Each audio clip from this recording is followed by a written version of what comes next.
Hi, it's Karen Brady with Black Swan Journals, and today I wanted to share with you Janet Nash's prompts. Janet Nash is here on YouTube, and she's a lovely lady. I'll link her channel in the description box below, but she has a live every Monday at 9 a.m. Eastern Standard Time, and she has a beautiful community of people, very supportive.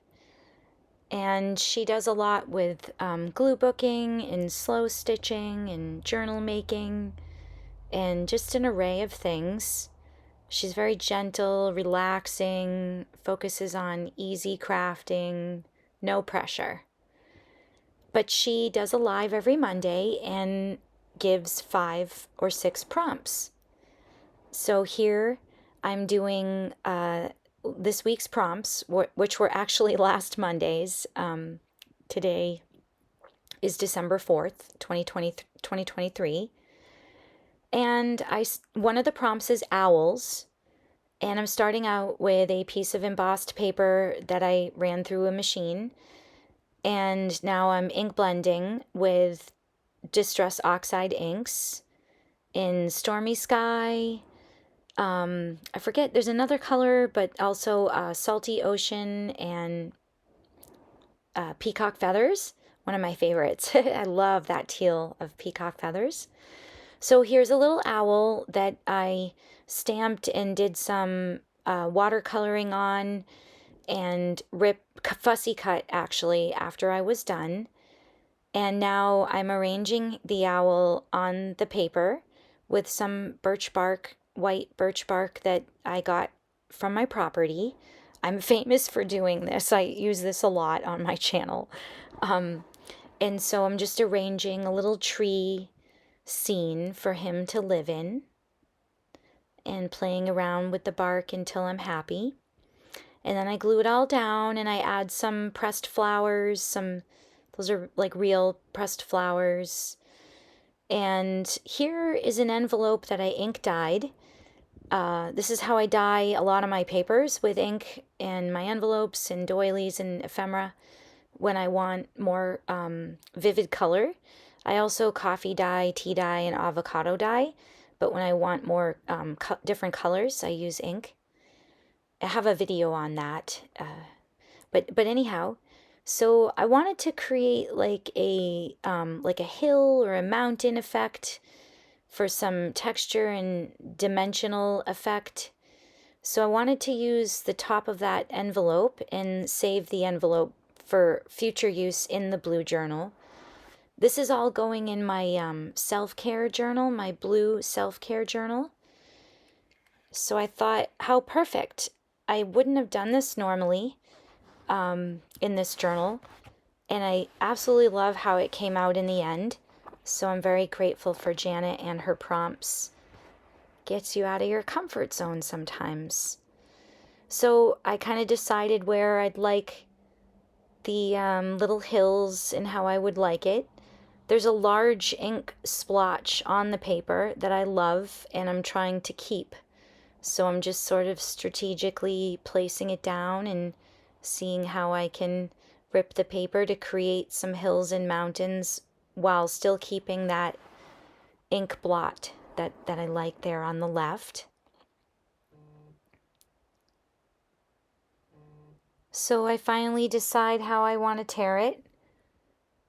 And now I'm going to add ink around the torn edges to just enhance it and create more depth so you can really see the separation of the two areas, the piece of paper and the hill that it's going to be attached to. And I'm using the Salty Ocean. I also end up using some black VersaFine ink because I love how the black really makes it stand out.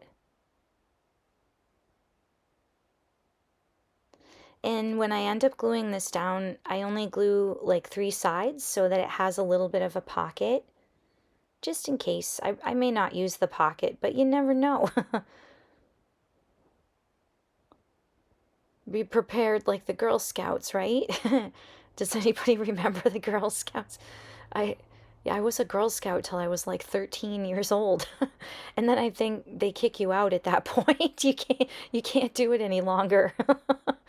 Um, but I also like to apply ink on the top of the page, not just the edges, because I used salt when I ink dyed these papers and envelopes, and the salt created texture on the envelope, so I'm applying ink over the texture as well to just make that pop out and blend with the whole thing, with the edges and all.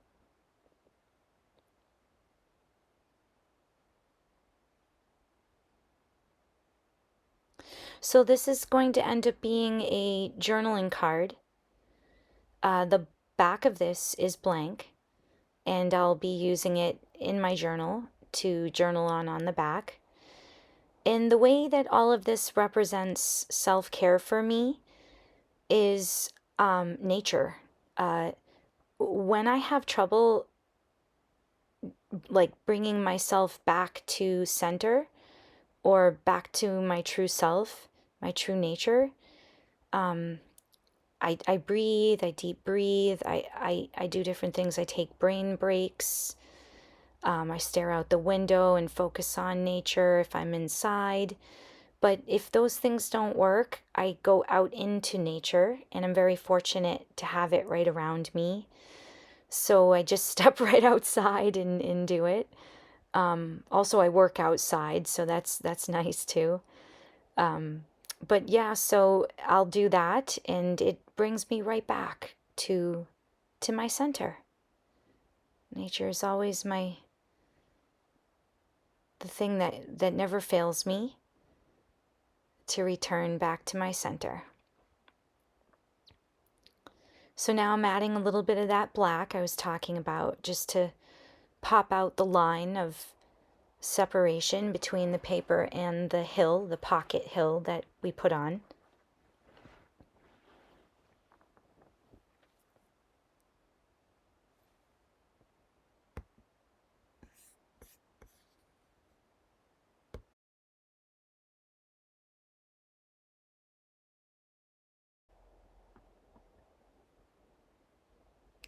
So once I have it all darkened the way I like it, I go along the bottom of the card and around the whole card itself. Also, I add some to the birch piece itself, just making it also have some depth, a little bit of visual depth. I like this little dauber from Lavinia Stamps, but I find I get messy with it. I'm sure that's my fault. I do tend to be messy.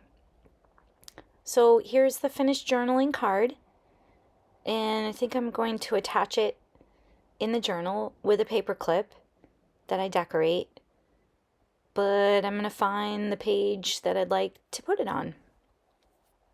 Here's a few pages I've already decorated. I do have some videos on this. I think it's the blue self-care journal flip through.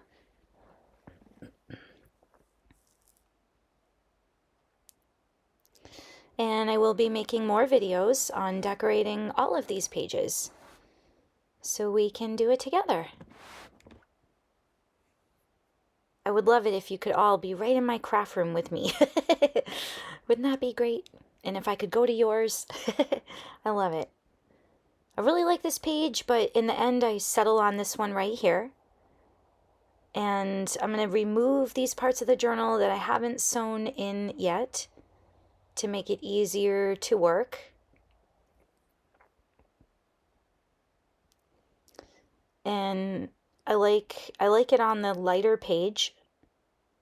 So here I'm coloring up a little heart that I used a paper punch and cut out of a used greeting card. And I'm applying some of the Salty Ocean ink on there. And then I'm going to use some sprays by, I think they're called Delusions. What a funny name for a spray. But yeah, and I'm going to use a teal colored one and another one called Periwinkle. And they go on nice and dark. I decide to be brave and just go for it. But they go on dark, but they fade back right away. I believe they're reacting with the oxides beneath them. So in the end, I let the oxide dry and add a little bit more of the spray just to get that deeper color that I was looking for.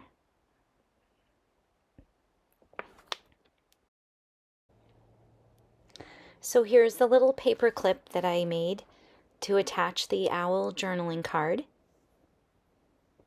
And I used some of the bits and bobs. That was part of the challenge. It was to make an owl, bits and bobs, something you love, your favorite color, and something I love are horses. So enter something I love. I used to take care of horses for one of my gardening clients for 12 years. And when my mom passed, I decided to sadly give my notice, and I really regret it. I really, really miss it. But anyhow, here is a little tag that I practiced with some sprays one day and wrote down Janet's last week's prompts on. So I'm going to use this and go right over her prompts. And that's kind of cool that they'll be underneath the artwork. So here's where I want to make this tag. I want to put this tag now on the darker of the two pages. And we're going to make this tag together right now. I'm just going to get this journal out of the way. Give you a little shot of how it's looking so far. Hi, Mr. Owl. You're so cute.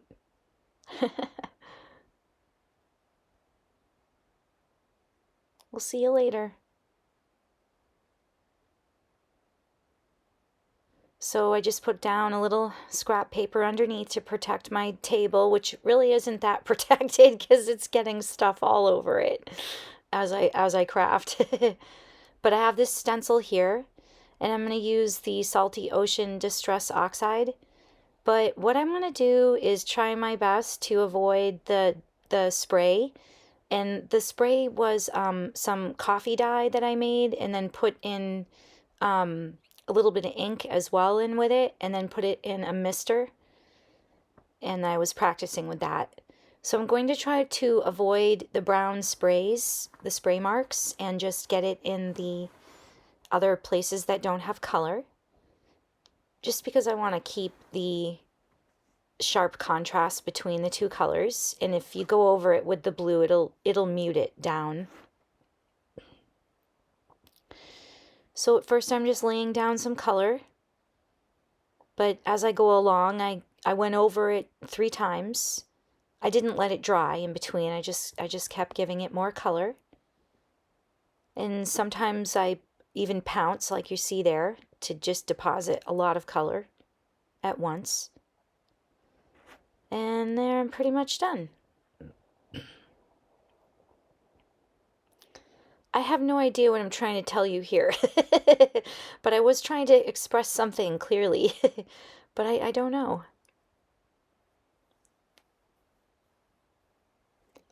So I'm liking how it turned out. I really, really do. I really love these colors together. I just love that blue. It just these colors, the two blues from the oxides, just make me want to go to the Caribbean. Or the Caribbean. Tomato. Let's call the whole thing off. So I put that aside to dry. And now we're going to stamp the horse and the love stamps. I'm going to use this foamy, like soft, squishy, like little spongy device on this stamp positioner. Every time I stamp, like on my hard wooden table, like 90% of the stamp does not come out. My table may have like a depression in it or something, but I find that I get a really good impression when I use just something that has a little bit of give under it, underneath your paper. So here I'm using a VersaFine embossing ink. It's a sticky clear ink, and its purpose is to use embossing powders with, and those get melted and then they become three-dimensional and reflective.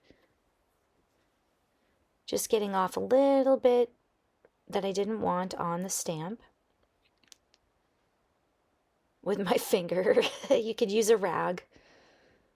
I just dive in. I'm terrible like that. I just dive right in and use my hands all the time, which is probably why I get messy.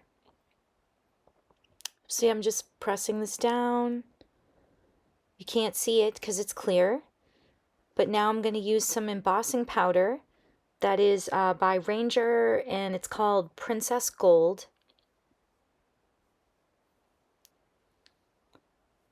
And I got this little cute wooden spoon inside the Tupperware piece there, the Rubbermaid piece. I have this really pretty sort of frosted cardstock that you can't really see on camera, but it's got this pretty shimmer to it. And here I'm just removing a little bit of the embossing ink that I didn't want on the paper. And you can use one of those cornstarch pads, or just, sprinkle some cornstarch or talc on there before you use your stamp with the embossing powder, ink on there. But I never do that. I usually have really good luck, and if I do get anything on there, I just flick it off with the brush before you melt it. As long as you do that before you heat it and melt it, you're good to go. You can remove any mistakes you don't want. So I give it a bang and a shake here, getting the powder all over, and then tap off all the excess. And here's where you can use a little brush to remove any powder that you don't want on your piece.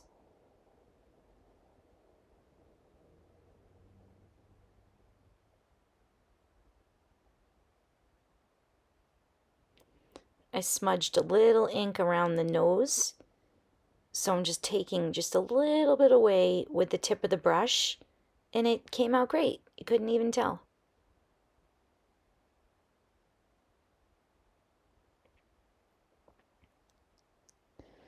So now we're going to melt it with the heat tool. Well, first we're going to put the embossing powder back in, and that's all reusable. Now we're melting. I just love how gold embossing powder comes out when it's melted. So gorgeous. Dimensional, reflective. My eye just really goes to gold for some reason.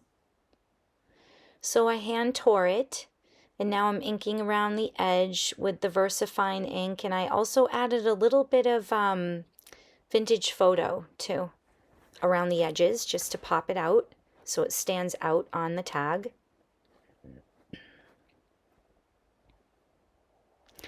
And then I'm going to use this little dauber that I got from Lavinia Stamps. I'm sure you could get them just at the drugstore too, like a makeup application thing. But I love this one. It has a really good tip on it, and you can do some detail work with it.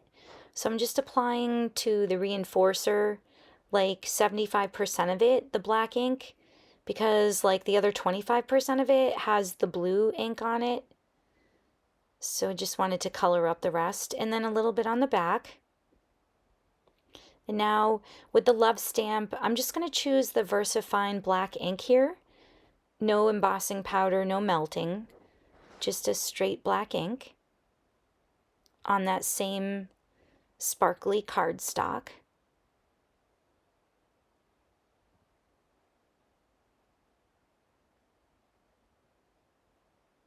And then I end up hand tearing that as well, just like the horse, and inking around the edges as well.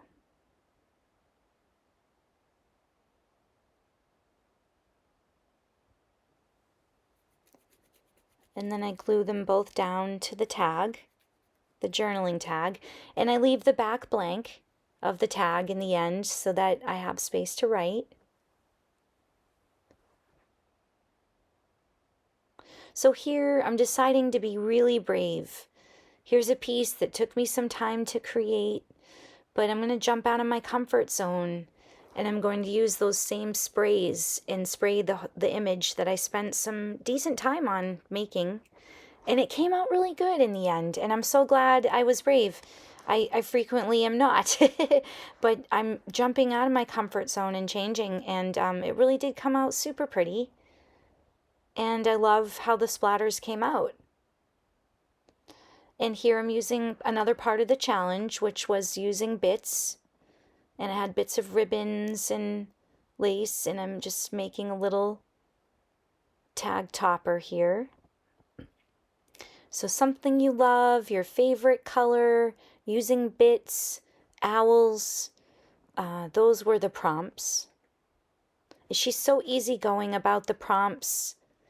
You can do some, you can do them all.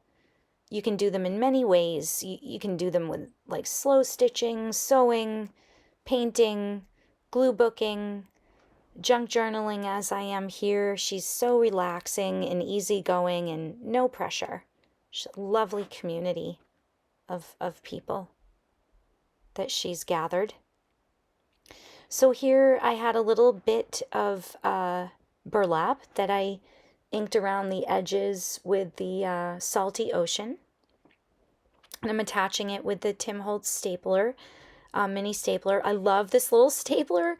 For years I just used a regular stapler and didn't treat myself to that, but now that I have treated myself, I'm so glad I did. I just love it, and it's quite secure.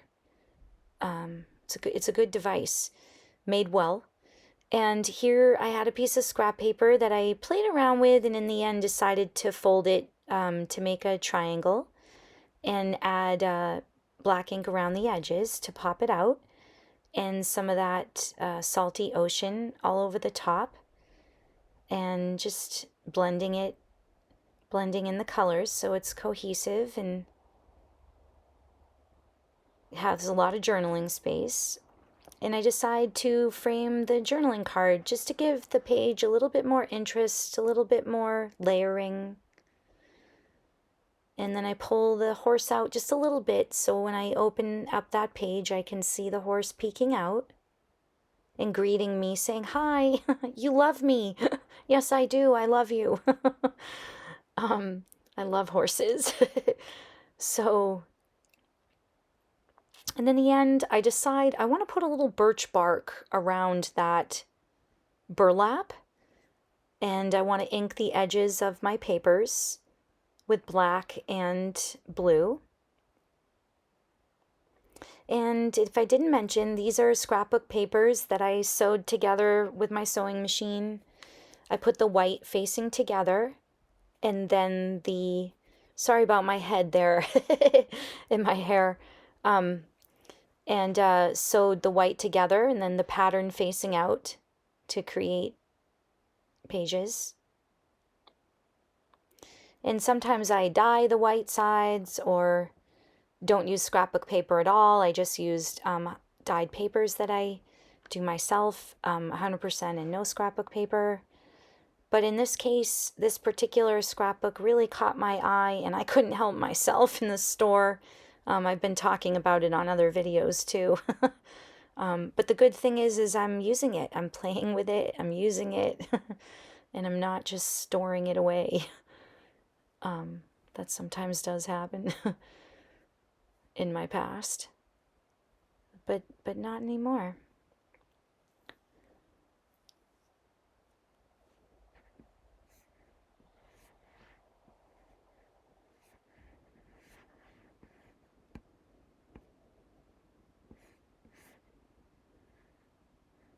So I just give it a little bit more ink on the other side of the spread, all around the journal pages. When I sewed them together, they weren't like perfect, so there was some white showing, but never be concerned about that. You can trim it off, or you can color it up like I am now. And here I just put a little bit more around the page underneath that the owl is going on. And eventually when I sew these pages in, I think I'm going to reinforce each one of them because the paper was pretty thin and it probably will tear over time with use. So with the reinforcing, it'll really help it not tear at all and last for years to come. So now I'm going to add that birch, I think. Yeah, I felt like it just needed to tie in with the left-hand side page a little bit more. But thank you so much, Janet. Your prompts really helped me, and I just love them. And I absolutely love owls. This one was another really good one for me because I just love everything that you picked out of your basket, out of your prompt basket. So it was really fun. I really enjoyed it. Thank you so much for joining me. If you like what I'm doing, please subscribe and comment. Thank you. I really appreciate it. Bye.